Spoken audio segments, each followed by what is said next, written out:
Laymen's evangelical fellowship విశ్వాసమే విజయము అనుదిన ధ్యానములు July 23వ తారీఖు.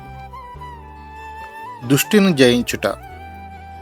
యవ్వనస్తులారా, మీరు బలవంతులు, దేవుని వాక్యము మీ యందు నిలుచుచున్నది.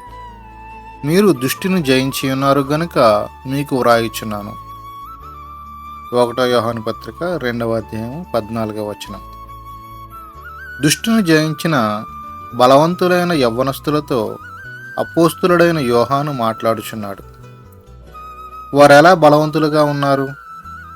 వారిలో దేవుని వాక్యము నిలిచిండుటచే వారు బలవంతులుగా ఉన్నారు.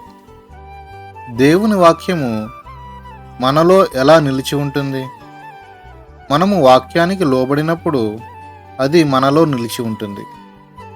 మనం వాక్యాన్ని చదవవచ్చు, గ్రహించవచ్చు, కానీ దానికి విధేయులము అయితేనే వాక్యము మనలో నిలిచి ఉంటుంది.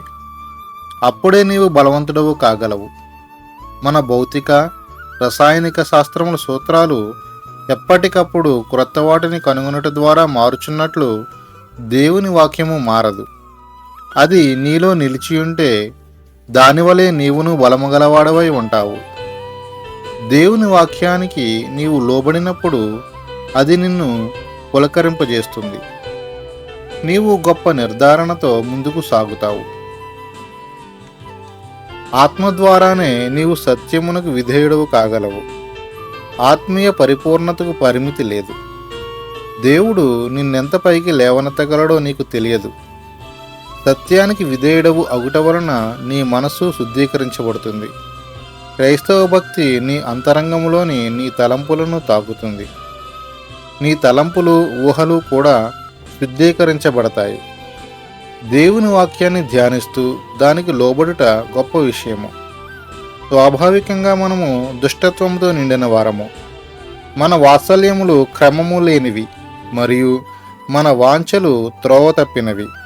కానీ దేవుడు తన శక్తి ద్వారా మనలను లేవనెత్తి మన వ్యక్తిత్వాన్నంతటిని పునర్నిర్మిస్తాడు. దేవుని వలన జన్మించి ఆయన చిత్తములో నిలిచి ఉంటే నీవు శాశ్వత శోభాతిశయముగా చేయబడతావు.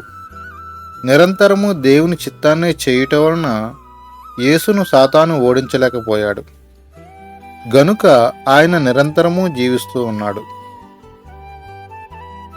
నీవు దేవుని చిత్తాన్ని చేస్తే నీ జీవితం క్రీస్తు కొరకు స్థిరమైన స్తూపం వలె ఉంటుంది.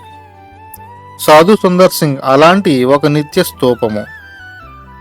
లోకం ఆయనకు ఆకర్షణగా లేదు. నీవు దేవుని వాక్యంతో దుష్టిని జయించగలవు.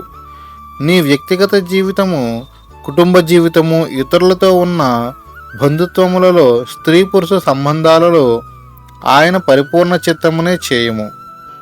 దేవునితో ఉంటూ ఆయనకు లోబడు వారికి గొప్ప ధన్యతలు ఉన్నాయి. అంతేగాక అవి తరతరాలకు ఆశీర్వాదకరములుగా ఉంటాయి. ఎన్ దానియేల్ గారు.